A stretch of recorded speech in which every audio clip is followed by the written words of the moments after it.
ঘটকেরা ডাকছে, এই ঘটক আকাম তো বাজায় লাইছে ফিরি মাইন। আমিও বউরে নাম ধরে ডাকি, বউ আমারে নাম ধরে ডাকে। ফোলায় ওই এসেছে, ফোলা আমার আব্বু কয় না, কি কয়? কয় হৃদয়। মায়ের কয় বেবি। উভয় কি প্রতিদিন খালি পেটে সকালবেলা বইয়ার মাঝখানে ছেলেটারে বইয়া, স্বামী আর স্ত্রী দুইজনের ইয়ার চাল দিবি। তুই একবার স্বামীরে কবি আব্বু, আর তোর ওই স্বামী তোরে ডাকবে আম্মু। এইভাবে মাসখানে রিয়ার চাল দেয় তো সন্তান যদি শিখে। এবার টের পা ফিরিমেন্টের জুতা কেমন। আল্লাহ হেদায়েত দান করে। আম্মা জান আয়েশা রাদিয়াল্লাহু আনহা চোখের পানি ছেড়ে বলেন, রহমতের নবী ঘরে আসলেন, এশার নামাজের পরে আয়েশা ডাকলেন, হুমায়রা। লাব্বাইক ইয়া রাসূলুল্লাহ। আজকের রাত্রের জন্য আমার একটু ছুটি দিবেন নি? আজকে রাত্রের জন্য একটু ছুটি কার কাছে চায়? আরে নবীজি চায় কার কাছে? আম্মা জান আয়েশার কাছে। আপনারা চাননি যে ম্যাডাম একটু ছুটি দিবা, ক্লাবে যাব? কি আর ছুটি মুটি, রাত্র 3টা বাজে ম্যাডাম যদি টেলিফোন করে, আরে আগুন। ম্যাডাম বলে, কই আছো? কয় তোর দরকার কি? আমার কত চাকরি রাতের বেলা, মেয়েরা চলে। ম্যাডাম যদি প্রশ্ন করে, সেখানে আগুন লাগায় দেয়। আর রহমতের নবী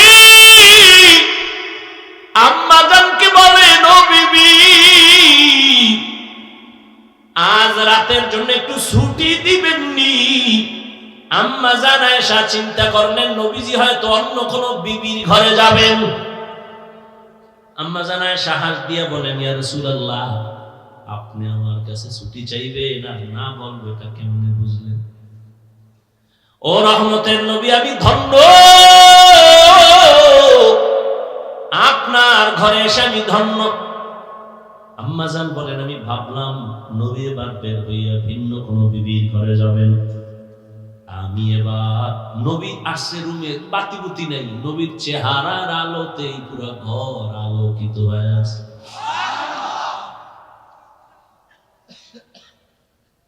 আর আমরা তো চেহারার আলো বানানোর জন্য বিউটি পার্লারে যায়, নানা খাটা ভরি হইতো। একজনই সাদা দেখে এটারই বিয়ে করি, ধানা খাটা ভরি। বাসায় নিয়ে যখন টের পাইছে একটু পানি লাগছে, রৌদ্র লাগে, দেয় আসল জাম কালা, চান্দি গরম হয়ে গেছে। হায় রে কপাল মন্দ, চোখ থাকতে অন্ধ। আল্লাহ হেদায়েত দান করে। আম্মা জান আয়েশা রাদিয়াল্লাহু আনহা তিনি বলেন, আমি একটু ঘুমের বাহানায় বিছানায় শুয়ে গেলাম। একটু ছোট্ট রুম, খেজুর পাতার ঘর, খেজুর পাতার ঘর। আমি দেখলাম নবীজি কোন ঘরে যান নাই। আমি ঘুমের বাহানা কইরা আমি তাকায়া হালকা ভাবে নজর দেই, আমি দেখি রহমতের নবী একা নামাজে দাঁড়ায়। আমার হুজুরার এক কর্নারে নবী নামাজে দাঁড়াইয়া হালকা আওয়াজে আলহামদু সূরা তেলাওয়াত শুরু করলেন, আর চোখ থেকে পানি পড়া শুরু হয়ে গেল ঝর্ণার মতো। রহমতের নবী তেলাওয়াত আলহামদু শেষ, সূরা বাকারা শুরু করলেন। ভাবলাম নবী বোধহয় বাকারার মাঝখানে গিয়ে রুকুতে যাবেন, কিন্তু না, পুরা সূরা বাকারা শেষ করলেন। তাও তো তাড়াহুড়া নাই, নবী আস্তে আস্তে পড়তেছেন। আর আমি আয়েশা জীবনে নবীকে এমন কান্না করতে দেখি নাই। নবী তেলাওয়াত করেন আর কান্না করেন। সূরা বাকারা শেষ করতে করতে অনেক সময় চলে গেল। ভাবলাম নবী এইবার রুকুর মধ্যে যাবেন, না, নবী সূরা আলে ইমরান শুরু করলেন। নবী ভাবলাম মাঝখানে গিয়ে রুকুতে যাবে, না, নবী পুরো সূরাটাই শেষ করলেন। এখনো প্রথম রাকাতে নবী দাঁড়ানো আছে। আলে ইমরান শেষ করিয়া নবী রুকুতে যাবেন, দেখি না নবী পরের সূরাটাও শুরু করলেন। নবীজি দীর্ঘ টাইম সূরা তেলাওয়াত করেন আর চোখের পানি ছেড়ে দাড়ি ভিজে ভিজে পানি পড়তেছে। এমন কান্না, মনে হয় নবী মরে যাবেন। নবী যেই সূরা শেষ করে 4 নাম্বার সূরাটাও তেলাওয়াত শুরু করলেন। দীর্ঘ টাইম নবী দাঁড়ায় কাঁদতেছেন আর তেলাওয়াত করতেছেন। এমন তেলাওয়াত আমি জীবনে এত দেরি করতে দেখি নাই। নবীজি এত পরিমাণ দেরি করিয়া সীমাহীন দেরির পরে নবী মাত্র রুকুর মধ্যে চলে গেলেন। রহমতের নবী রুকুতে যায়, কান্না বন্ধ নাই। নবী মাথা উঁচু করেন না, ওখানে সীমাহীন সময় ব্যয় করলেন আর কান্না শুরু করলেন। আমি আয়েশা দেখতেছি, আমার চোখে ঘুম নাই। নবী রুকুর থেকে দাঁড়ালেন, রুকু থেকে দাঁড়াইয়া নবী এবার সিজদায়, মাত্র প্রথম রাকাতের প্রথম সিজদায় নবী গেলেন। সিজদায় গিয়া নবীর অঝরে কান্নার আওয়াজ। প্রথম রাকাতের প্রথম সিজদায় নবী এ পরিমাণ কান্না, কাঁদতেছেন, মনে হয় নবী বেহুশ হয়ে যাবেন। আর নবী মাথা উঁচু করেন না। দ্বিতীয় সিজদা দিবেন সেই খবরও নাই। নবী এই পরিমাণ সিজদায় কাঁদতেছেন, হঠাৎ করে পেছন থেকে আমি কানে আওয়াজ শুনতেছি, বেলালের আওয়াজ। মসজিদের বাহিরে বেলাল আওয়াজ দিছেন, ইয়া রাসূলুল্লাহ, আমি ফজরের আজান দেওয়ার জন্য আসছি। নবী সময় কম, তাড়াতাড়ি প্রস্তুতি নেন। ফজরের সময় কাছাকাছি। নবী সেই রাতের নামাজের মাত্র প্রথম রাকাতের প্রথম সিজদায় কান্না করে, এখনো দ্বিতীয় সিজদা করেন নাই। ওদিকে বেলালের আওয়াজ। বেলাল ফজরের জন্য ডাকতেছেন, সময় কাছাকাছি চলে আসছে। নবী প্রস্তুতি নেন। আসসালামু আলাইনা ওয়া আলা ইবাদিল্লাহিস সালিহিন। হাদিয়াটা দিয়া মোটামুটি প্রাথমিকভাবে একটা শেষ। এবার আল্লাহ কা ফেরেশতারা, তোমরা টের পাইছো? হ্যাঁ, তা সাক্ষী দাও। ফেরেশতারা সাক্ষী দেয়, আশহাদু আল্লা ইলাহা ইল্লাল্লাহ। আমারটা দাও, আমার বন্ধুরটা দিবে না? এবার ফেরেশতারা বলে, ওয়া আশহাদু আন্না মুহাম্মাদান। এ চুপ হয়ে গেছে। আরে মুহাম্মাদান বইলে এর পরে সামনে বলো, কি বলবো? রাসূলুহু। না না না, কি বলবা?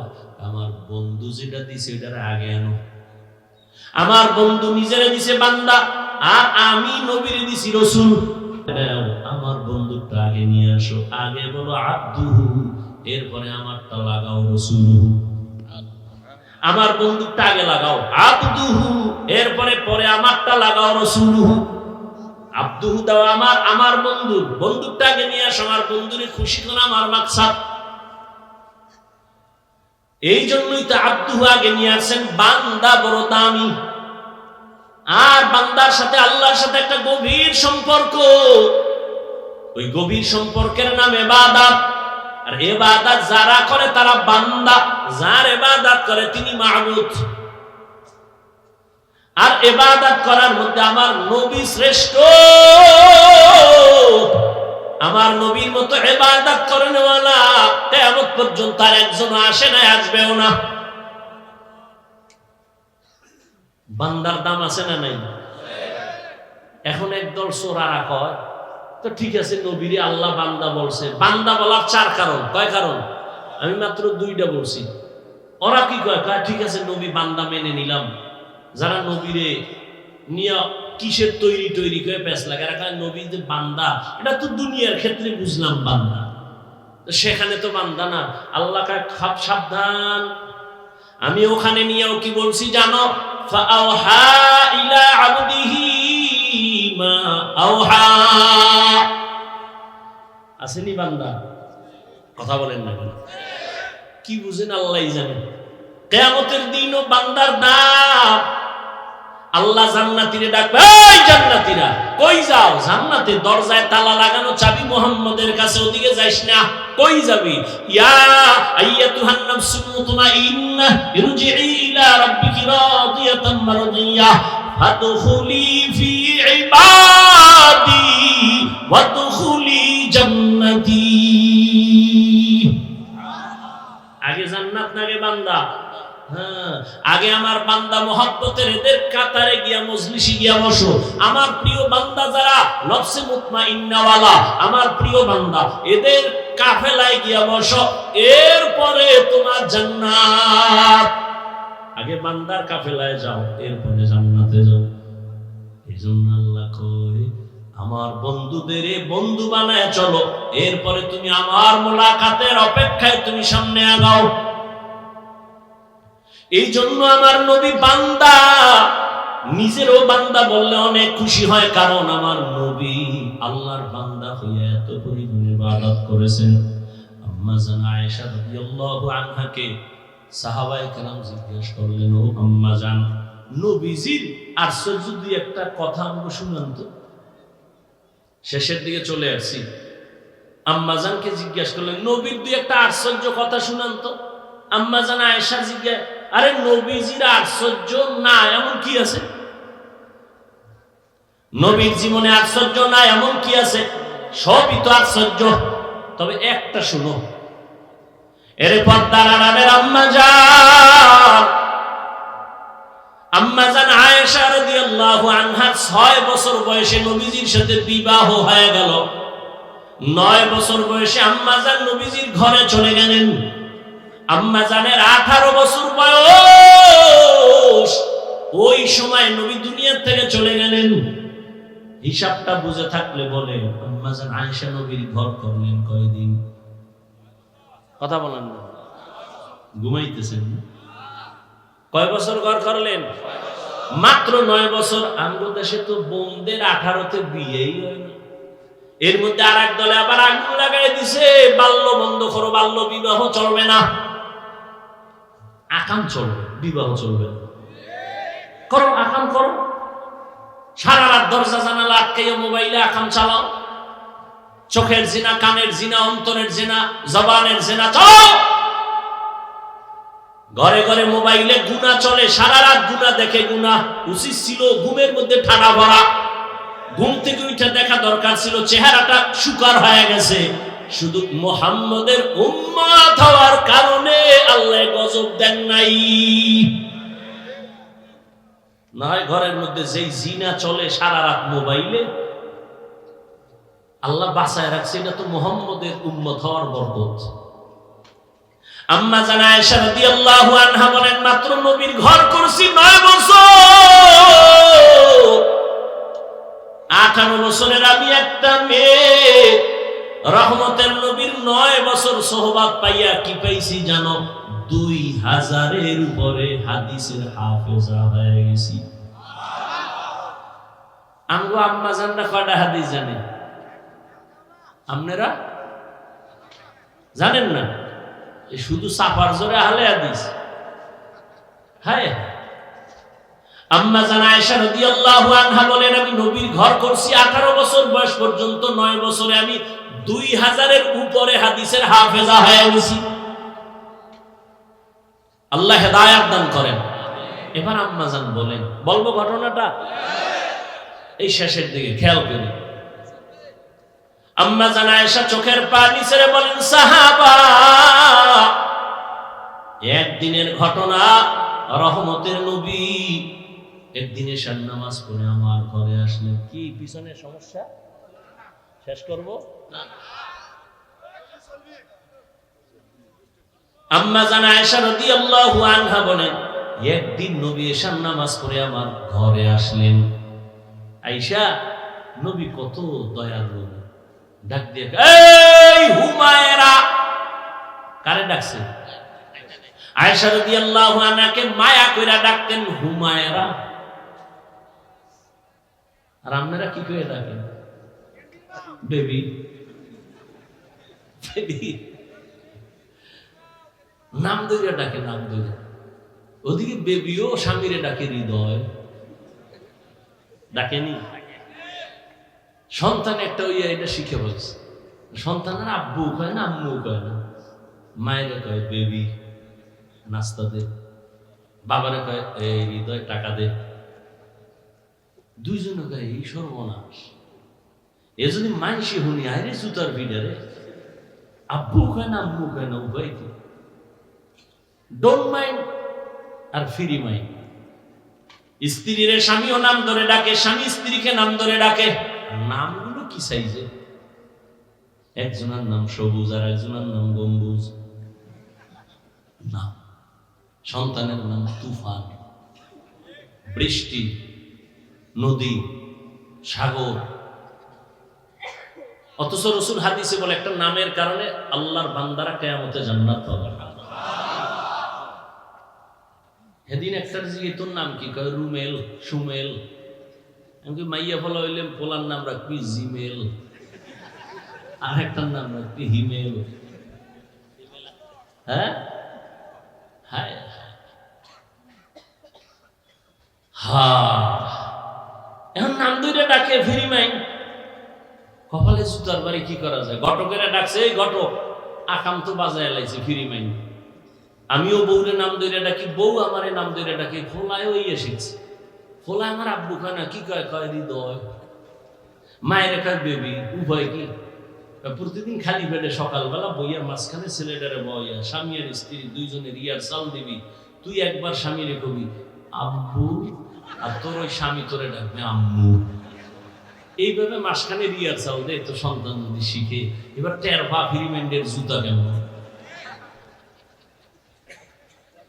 আল্লাহ হেদায়েত দান করে। আম্মা জান আয়েশা রাদিয়াল্লাহু আনহা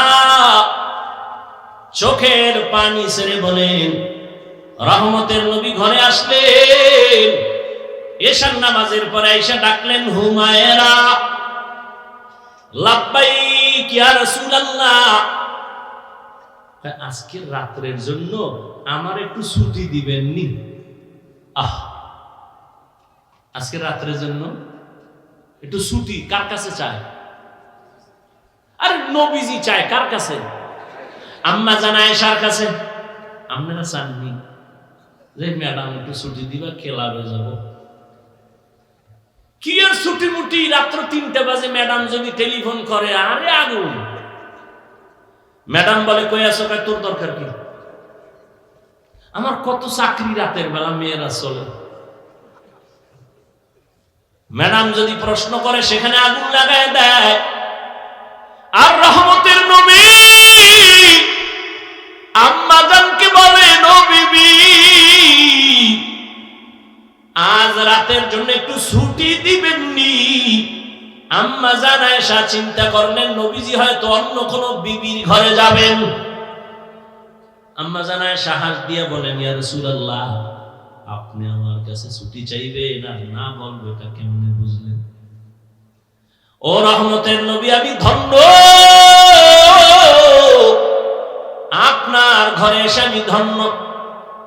আম্মা জান বলেন, আমি ভাবলাম নবী এবার বের হইয়া ভিন্ন কোন বিবির ঘরে যাবেন। আমি এবার, নবী আসছে রুমে, বাতিবুতি নেই, নবীর চেহারার আলোতেই পুরো ঘর আলোকিত হয়ে আছে।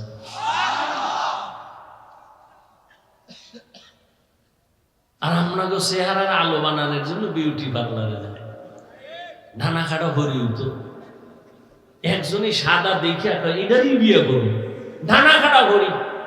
বাসায় নিয়ে যখন টের পাইছে একটু পানি লাগছে, রৌদ্র লাগে দেয়, আসল জাম কালা, চান্দি গরম হয়ে গেছে। হায় রে কপাল মন্দ, চোখ থাকতে অন্ধ। আল্লাহ হেদায়েত দান করে।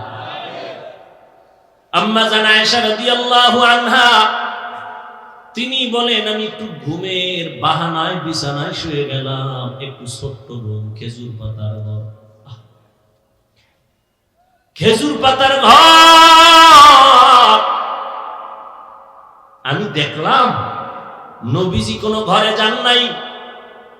আমি ঘুমের বাহানা কইরা আমি তাকায়া হালকা ভাবে নজর দেই, আমি দেখি রহমতের নবী একা নামাজে দাঁড়ায় গেলেন।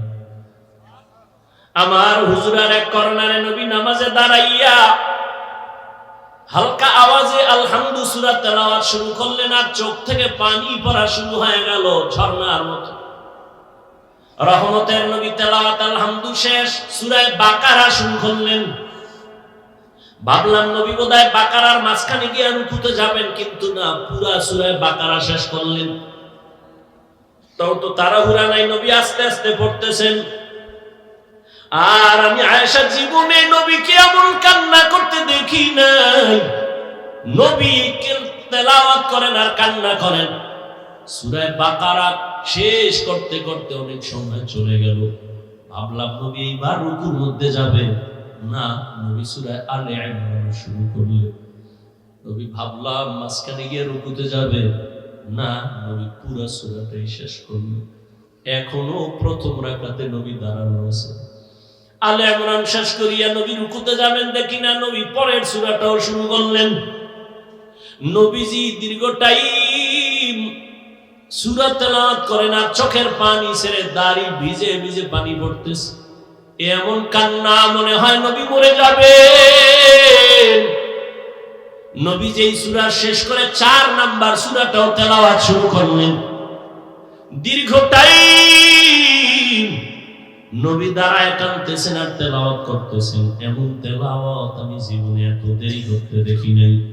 নবীজি এত পরিমাণ দেরি করিয়া সীমাহীন দেরির পরে নবী মাত্র রুকুর মধ্যে চলে গেলেন।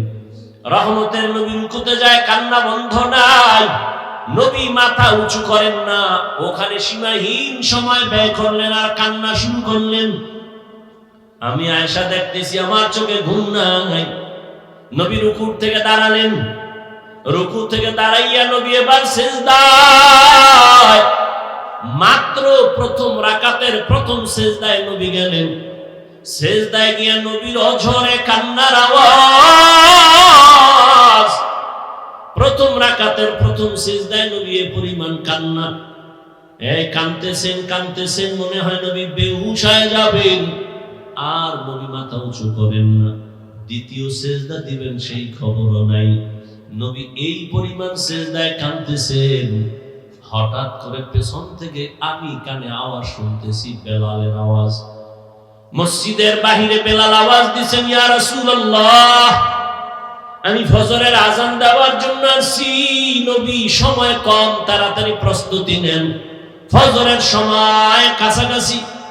নবী সেই রাতের নামাজের মাত্র প্রথম রাকাতের প্রথম সিজদায় কান্না করে, এখনো দ্বিতীয় সিজদা করেন নাই। ওদিকে বেলালের আওয়াজ। বেলাল ফজরের জন্য ডাকতেছেন।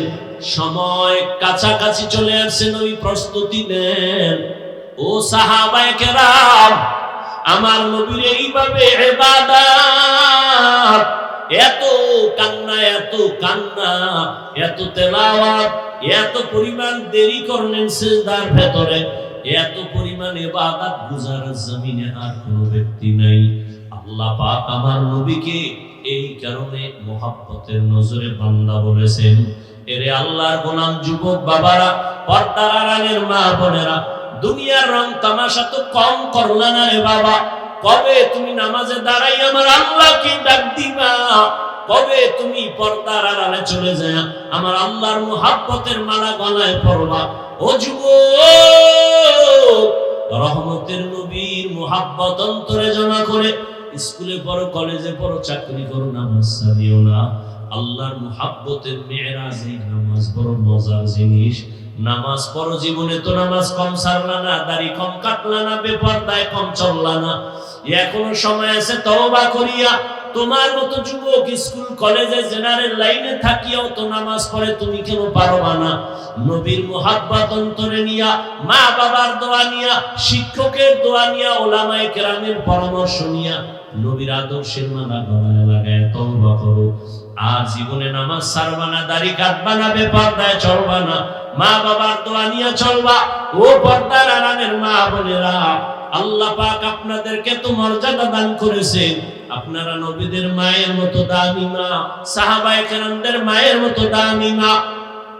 আপনাদের মতো কত মা এখনো পর্দা করে, স্বামীর মাল হেফাজত করে, মোবাইলে সময় নষ্ট করে না, নামাজ ছাড়ে না, বেপরদায় চলে না। আপনারা কেন পারবেন না? এখনো সময় আছে, তওবা করেন, আল্লাহকে মনে মনে বলেন আর তৌফিক চান। আর জীবনে বেপরদায় চলবেন না, নামাজ ছাড়বেন না, স্বামীর মাল খেয়ানত করবেন না, মোবাইলের সময় নষ্ট করবেন না। আল্লাহ সন্তান দিলে নেককার বানাবেন, আদর্শ ডাক্তার বানাবেন, ইঞ্জিনিয়ার বানাবেন, নামাজিওয়ালা বানাবেন। আর তওবা করো হে যুবক, জীবনে কয়দিন বাঁচবা? আল্লাহর কাছে তওবা করো, মনে মনে আল্লাহকে বলো, আল্লাহ কোন দিন মরণ হবে জানা নাই, আর নামাজ ছাড়বো না। তওবার নিয়ত যদি করতে পারো খাঁটিভাবে, আল্লাহ পাক রহমতের দরজা খুলে দিবেন। আল্লাহ সবাইকে খাঁটি তওবাওয়ালা জিন্দেগি দান করেন। আল্লাহ সবাইকে নবীর আদর্শওয়ালা জিন্দেগি দান করেন। আমিন।